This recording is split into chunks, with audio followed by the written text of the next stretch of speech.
Debe ahora continuarse con el análisis de los efectos de la tenencia. Y como en el video anterior ya se analizaron los efectos comunes, es decir, los que se aplican para ambas relaciones de poder, es decir, la posesión y la tenencia, ahora hay que pasar al análisis de los que se llaman efectos propios, que han sido consagrados en el artículo 1940, que es una norma un poco compleja, así que requiere de cierta actividad interpretativa. Antes de pasar al análisis, conviene aclarar que se dispone en esta norma los efectos que se producen por la tenencia ilegítima, ¿sí? Porque cuando la tenencia es legítima, configura el ejercicio de un derecho personal, como el caso del locatario, del depositario, del mandatario. Y los derechos personales se rigen por la autonomía de la voluntad, es decir, por lo que se dispone en un contrato. Pero cuando no se ha configurado derecho personal, por ejemplo, porque el tenedor es quien alquiló un objeto, pero la persona con la cual contrató carece de aptitud civil, tanto para enajenar como para administrar sus bienes, y por lo tanto ese contrato carece de validez, en esa hipótesis se aplican los efectos consagrados para la tenencia en el título segundo del libro cuarto del Código Civil. Es decir, los efectos consagrados a partir del artículo 1932, que son los efectos comunes a la posesión y a la tenencia, y también los efectos consagrados en el artículo 1940, que son los efectos propios de la tenencia. Ahora hay que pasar entonces al análisis de esta norma y para ello conviene tenerla a la vista, porque es una norma un poco compleja en cuanto a su redacción. Nótese que el artículo 1940, como se dijo, consagra los efectos propios de la tenencia y consta de 3 incisos. Pero como la redacción no ha sido muy clara, conviene separarlo y cabe, una vez que se lleva a cabo esa actividad, concluir que se han consagrado en total 5 efectos. Los voy a ir explicando de a uno. El primer efecto consiste en conservar la cosa. También ha sido consagrado en cuarto lugar, porque recuérdese que los 3 efectos iniciales se indicaron en el video anterior por ser los efectos comunes a ambas relaciones de poder. Entonces, el primer efecto es una obligación que consiste en conservar la cosa. Y por supuesto, como es una obligación de fuente legal, ocurre lo mismo que en cualquier obligación, es decir, que para el caso de incumplimiento, el sujeto que incumple es responsable. Entonces, si el tenedor no cuida el objeto, es decir, que se deteriora por su descuido, por su culpa, va a tener la obligación de responder, debe hacerse responsable, es decir, debe pagar al poseedor los deterioros que haya ocasionado. Luego, en la segunda parte del mismo inciso, se pasa al segundo efecto, que es una facultad, que es la facultad de exigir el reembolso de algunos gastos. Y más precisamente se refiere a los gastos por las mejoras, ¿sí? Porque recuérdese que aunque el objeto se cuide, se lo trate con cuidado, las mejoras se hacen necesarias porque el objeto igualmente se deteriora por el normal uso y por el paso del tiempo. Entonces, esos gastos que se llaman mejoras y que tienden a la conservación, no tiene que pagarlos el tenedor, sino el poseedor. De ahí entonces que cuando el tenedor los toma a su cargo y los paga, en ciertas circunstancias da lugar al reintegro, ¿sí? Repito, entonces, tiene derecho al reintegro porque no son los deterioros ocasionados por su culpa, sino que son deterioros que se originaron en el normal uso, en el desgaste y en el transcurso del tiempo, y no los tiene que solventar el tenedor. Por eso es que en caso que lo hace, está asumiendo un gasto que no le corresponde y de ahí el derecho al reembolso.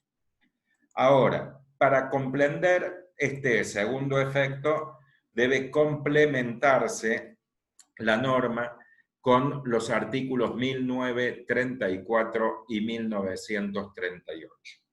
El artículo 1938 es el que indica qué mejoras resultan las que dan lugar al derecho para el reembolso. Y el artículo 1934 las enumera. Recuérdese entonces que el 1934 indica que las mejoras son de 4 tipos. Se llaman mejoras de mero mantenimiento, mejoras necesarias, mejoras útiles y mejoras suntuarias.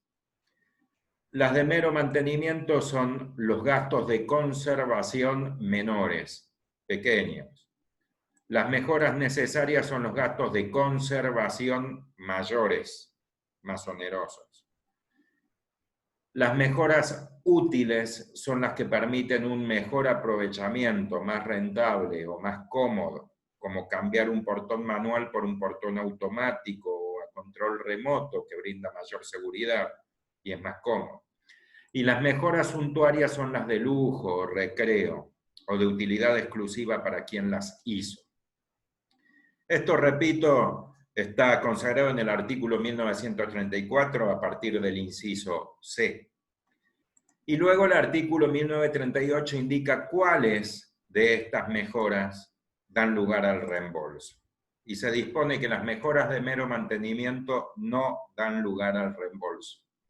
Las mejoras necesarias sí dan lugar al reembolso a la suma que equivale al costo, es decir, lo que gastó el tenedor para estas mejoras que se llaman necesarias, pero que son gastos de conservación, es decir, que técnicamente no producen una mejoría en el objeto. También se indica que el tenedor tiene derecho a las mejoras útiles, pero al menor monto entre dos. El primer monto es el costo y el segundo es el mayor valor adquirido por el objeto, ¿sí? Por ejemplo, para continuar con el portón, que donde existía un control, un portón manual, se colocó un portón automático, suponiendo que costó 400.000 pesos. Pero el mayor valor adquirido por el inmueble es de 300.000 pesos. Entonces el tenedor tiene derecho al reembolso de la suma de 300.000, es decir, el menor entre el costo y el incremento de valor de la cosa. Y finalmente se indica que no tiene derecho al reembolso por las mejoras suntuarias, las cuales pueden ser retiradas y se las puede llevar el tenedor si es que no deteriora el objeto, pero no da lugar al reembolso. Entonces, queda explicado el segundo efecto, ¿sí? Que es el reembolso por las mejoras. Por eso es que en un solo inciso se han consagrado dos efectos, una obligación y un derecho. Es lo que surge de la actividad interpretativa, porque técnicamente el inciso está mal redactado, es una contradicción, porque obsérvese que primero se dice que debe conservar la cosa y luego que tiene derecho al reembolso. Pero esto es una contradicción intrínseca porque si debe conservar la cosa, entonces no tiene por qué reclamarle nada a nadie. Y viceversa. Si tiene derecho al reclamo es porque asumió un gasto que no debía. entonces necesariamente debe separarse en dos partes y debe entenderse que la obligación de conservar se refiere al cuidado en sentido físico, es decir, no deteriorar. Y obviamente si deteriora, debe hacerse responsable, debe pagar. La segunda parte, repito, se refiere a las mejoras, las que no tiene a su cargo. El tenedor no tiene que hacerlas, las tiene que hacer el poseedor. Pero por eso es que si el poseedor las toma a su cargo, por ejemplo, repara un termotanque que se deterioró por el normal uso y el transcurso del tiempo, entonces sí tiene el derecho a el reembolso. El reembolso de las mejoras que se indicaron y en el monto indicado. Puede pasarse ahora al efecto que también es una facultad indicado en sexto lugar, que es la posibilidad de ejercer el derecho de retención, que no está en el artículo 1940 consagrado, sino en el artículo 2587, que es un artículo conocido por todos desde Civil 1, porque el derecho de retención es la facultad de un acreedor de conservar el objeto de su deudor cuando su crédito deriva del mismo objeto, de la misma cosa. El típico ejemplo era el ejemplo del mecánico. El mecánico del automotor que un cliente le traía el vehículo, contrataba sus servicios y una vez que lo reparaba, entonces el mecánico del automotor es acreedor del dueño del vehículo. Y si el dueño del vehículo pretende retirarlo y no le paga el valor del arreglo, entonces el acreedor, en el ejemplo el técnico, el mecánico, puede retener el objeto. Esta es la misma norma, pero es otro ejemplo. Se refiere al tenedor de un objeto que puede retenerlo hasta que se le reembolse el valor de las mejoras necesarias y útiles, que son las que hacen, las que generan el lugar al reembolso. Por eso ha sido puesto inmediatamente, porque el derecho de retención deriva de la condición de acreedor que la ley consagra a favor del tenedor para el reintegro de los gastos que se indicaron, ¿sí? Entonces, nótese el texto legal. Se dispone que todo acreedor de una obligación cierta, el tenedor que tiene derecho al reembolso, puede conservar en su poder la cosa que debe restituir hasta el pago de lo que éste le adeude en razón de la cosa. Y va de suyo que este derecho de retención se puede ventilar en sede judicial, no necesariamente queda en la teoría.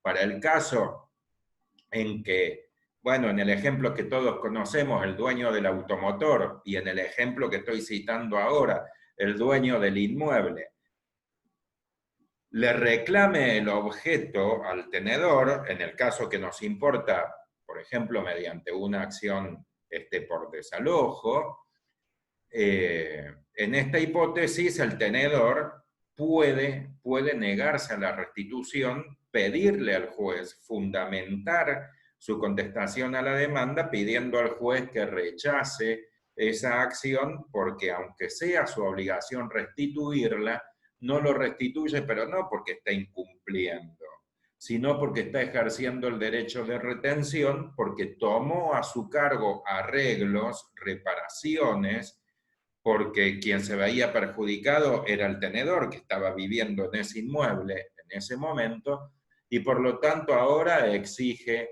que se le reembolse el valor. Y hasta que no se le reembolse no tiene por qué restituir el objeto.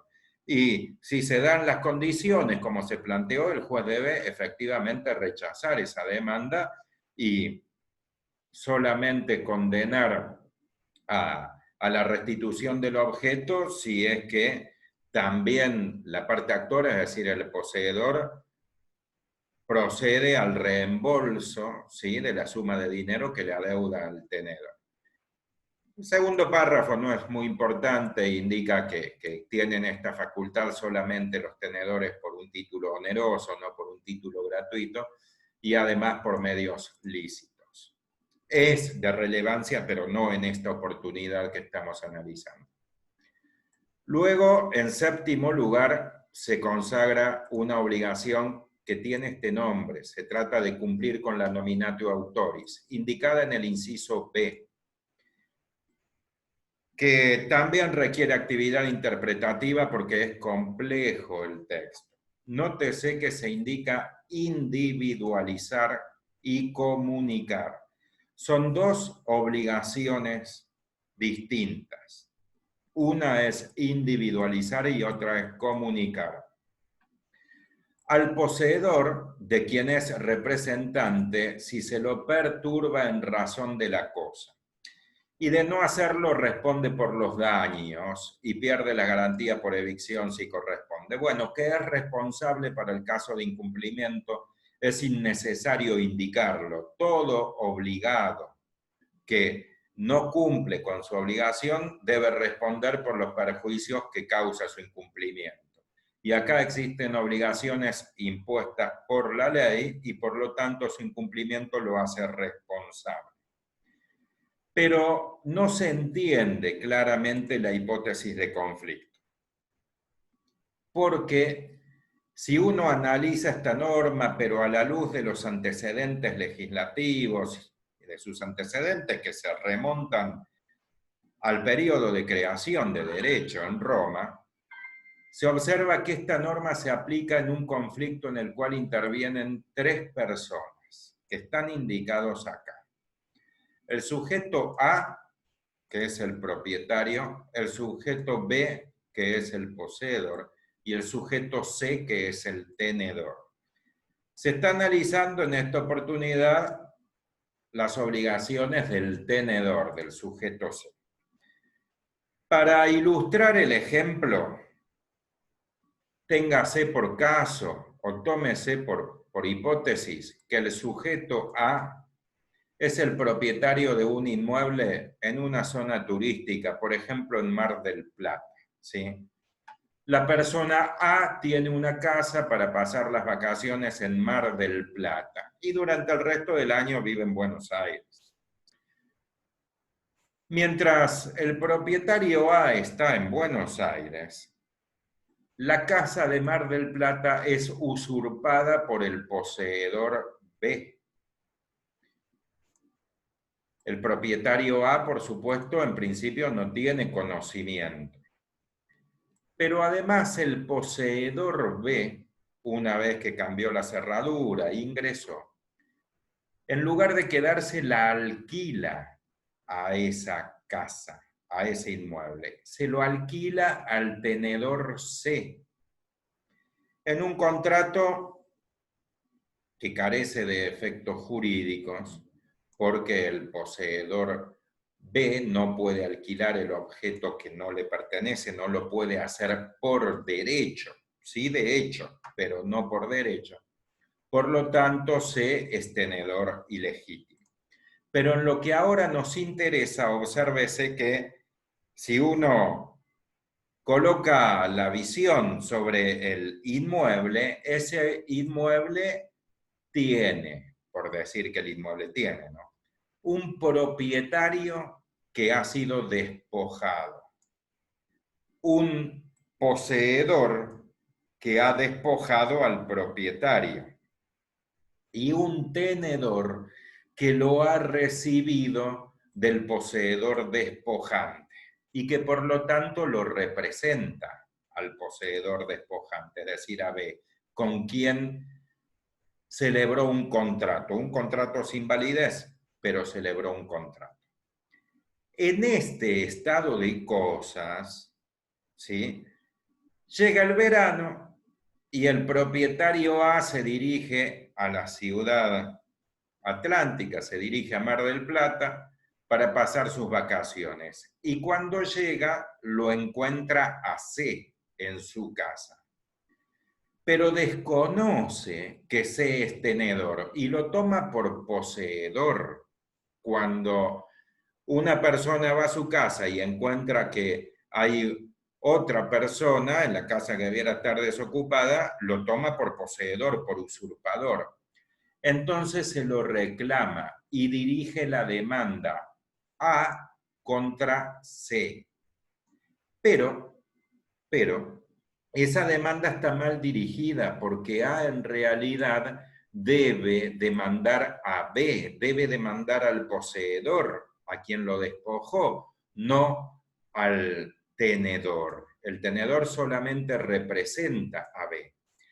Y por otra parte, B tiene derecho a defenderse, porque en el caso yo tuve por cierto que A era el propietario y B era el poseedor despojante. Pero quizás el verdadero propietario era B, suponiendo que A recibió esa propiedad por un testamento, pero desconocía que el mismo otorgante había otorgado un testamento posterior a favor de B y que había derogado el suyo. Y en realidad el verdadero propietario era B.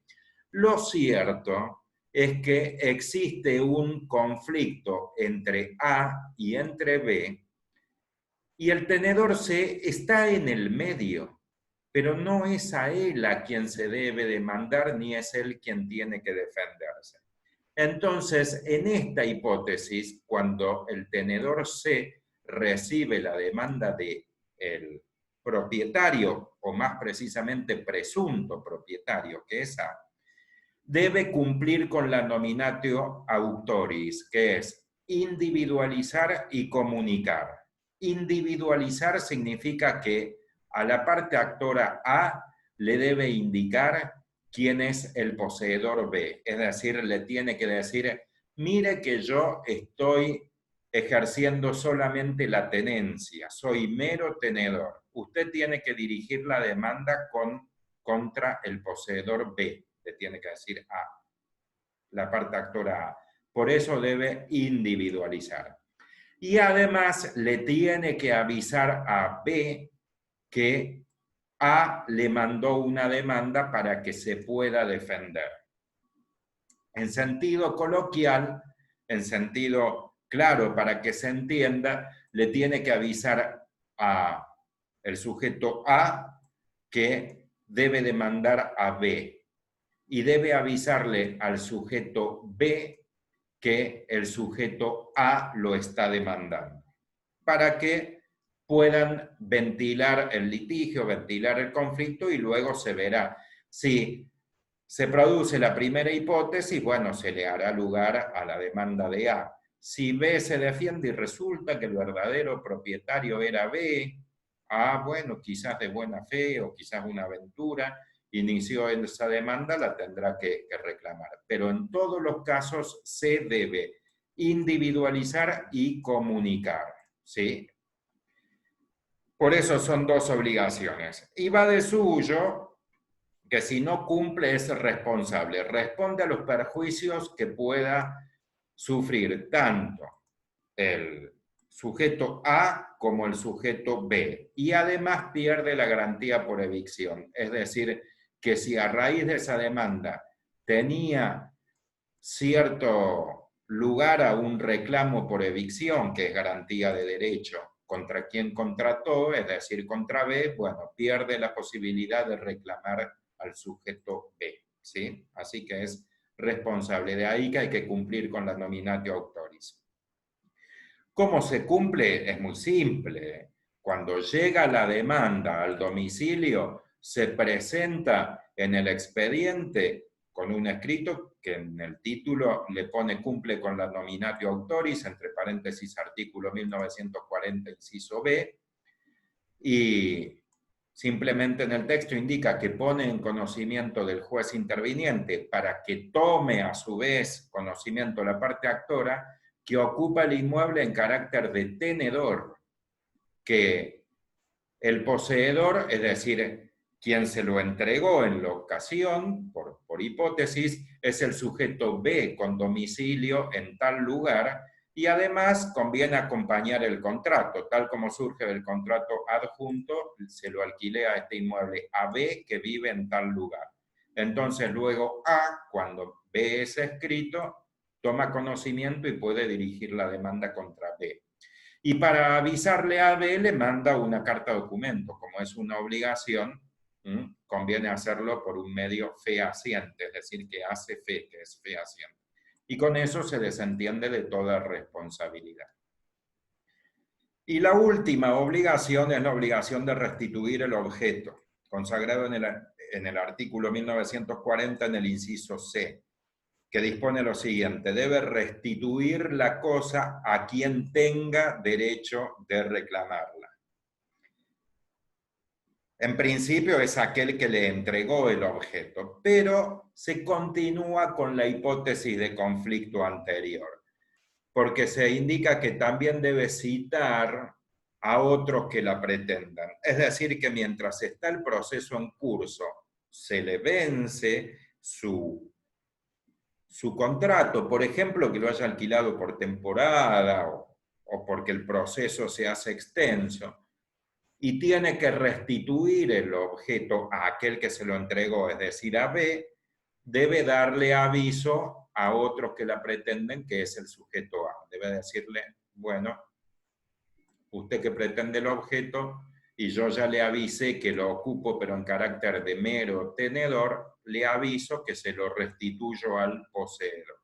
Y así también se exonera de cualquier tipo de responsabilidad. Voy a dejar de compartir la pantalla. Queridos amigos, espero que les haya sido ilustrativo o enriquecedor el comentario. Les doy las gracias por dedicarme su tiempo y volveremos a vernos en otra oportunidad. Al menos ese es mi deseo. Hasta la próxima.